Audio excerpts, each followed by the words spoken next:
शेखपुरा से लेके लाहौर की तरफ जो रोड जाता है उसके लिए एक पुल था जिसको इन्होंने स्किप कर दिया है। एक सिंगल फ्लाईओवर था जो शेखपुरा रोड से यहाँ से जाते हुए लाहौर की तरफ जाने वाली ट्रैफिक है, उसके लिए एक फ्लाईओवर था जो इस फ्लाईओवर के ऊपर से टर्न करना था, उसको इन्होंने ख़त्म कर दिया है। जो वो भी हमारे लेकिन उधर उन्होंने निशानदेही की थी, उन्होंने वहाँ पे बड़े बड़े ब्लॉक्स भी रख दिए थे, तो फिर अब एकदम से स्किप कैसे कर दिया? वो उन्होंने इसलिए किया कि उन्होंने कहा जी हम इसके बदले में रावी पुल को चौड़ा करेंगे। अब वो पुल भी ख़त्म कर दिया और रावी पुल भी चौड़ा नहीं हो रहा। दूसरे नंबर पे जो प्रॉपर्टी एक्वायर कर रही है LDA, उसका जो गवर्नमेंट रेट है वो बहुत कम है। जो मार्केट रेट है, जो मौजूदा जो ग्राउंड रियल्टी है, वहाँ पर अगर 1 करोड़ रुपया मरले का रेट है तो गवर्नमेंट दे रही है 20 लाख रुपए मरला। ठीक है, अब ये इतना ज़्यादा जो है ना इसमें अपना डिफरेंस है कि उसको कवर नहीं किया जा सकता। हुकूमत इस चीज़ की आड़ लेती है कि जनाब लोग जब रजिस्ट्री करवाते हैं तो वो सरकारी रेट पर करवाते हैं। ये गवर्नमेंट की जिम्मेदारी है, ये लोगों की जिम्मेदारी नहीं कि आप सरकारी रेट और मार्केट रेट को लेवल करें। ये मेरी जिम्मेदारी नहीं, मेरे किसी दुकानदार की जिम्मेदारी नहीं, या आम शहरी की जिम्मेदारी नहीं। ये गवर्नमेंट का फ़र्ज़ है कि जो सरकारी रेट है वो इम्प्लीमेंट करवाएं।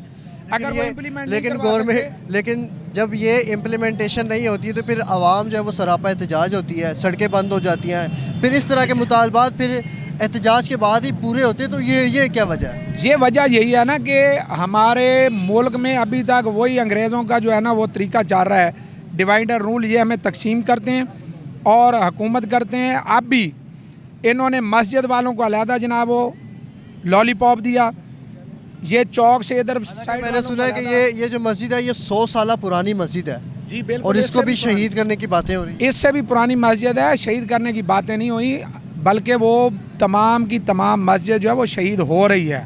अगर किसी को नहीं पता तो मैं ये वाज़ेह अल्फाज में बताना चाहता हूँ कि वो मस्जिद शहीद हो रही है और हमें ये इकट्ठा नहीं होने देते। ये इसी तरह तकसीम करके अपना काम करते हैं। मेरा वज़ीर आला पंजाब से ये मुतालबा है कि सबसे पहले रावी पुल का काम शुरू किया जाए। दूसरे नंबर पर जो मार्केट रेट है उस रेट पर लोगों को प्रॉपर्टी की कीमत अदा की जाए।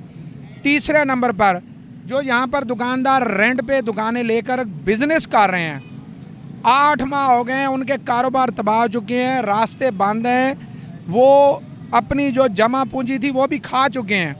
उन्हें ये नहीं पता कब जाना है, कब एक्वायर होना रकबा। इसी शशो पंज में 8 माह गुजर गए, लटका के रखा हुआ है बीच में। वो अपनी जमा पूंजी खा गए, किराया देने में कमाई कोई नहीं है, लोगों के कारोबार ख़त्म हो गए हैं। खुदारा उनको भी कंपलसेट करें, उनको भी गवर्नमेंट जो है वो मुआवजा अदा करे ताकि वो अपने बीवी बच्चों का और अपने घर को बचा सकें, अपने बीवी बच्चों का पेट पाल सकें, अपना कारोबार जो है वो मज़ीद आगे चला सकें।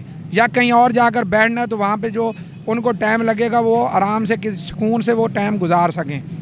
ये तमाम सूरत हाल आपने देखी हैं कि शहर में मंसूबे के फिर से चर्चे हुए हैं और ये मंसूबे जो हैं वो गरीब के सिरों के ऊपर से ये तरक्की के मंसूबे करने की बातें की गई हैं। ठीक है, मैं ये मानता हूँ कि शहर को तरक्की करनी चाहिए, मगर जो गरीब है, जो उनकी रिक्वायरमेंट है, वो भी कम अज़ कम हुकूमत पाकिस्तान को, आला हुकाम को और जो करंट इस वक्त गवर्नमेंट है उनको इस चीज़ के ऊपर नज़र षानी करनी चाहिए, बजाय इसके कि आप जो है वो नज़रअंदाज कर दें इन चीज़ों को।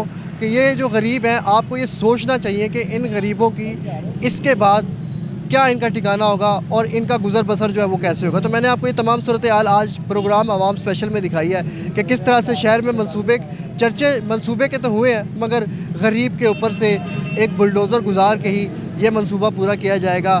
और 1947 से लेकर आज 2023 तक इसी तरह से तमाम मंसूबे जो है वो मुकम्मल किए जाते हैं कि गरीब की गर्दन को जो है वो कुचल कर यहाँ पे मंसूबा जो है वो इसकी पूरी तकमील की जाएगी। तो इसी के साथ मैं इजाज़त चाहूँगा। आपका मेज़बान अदील अहमद, कैमरामैन आतिफ़ अली हीरा के साथ। अल्लाह हाफ़िज़।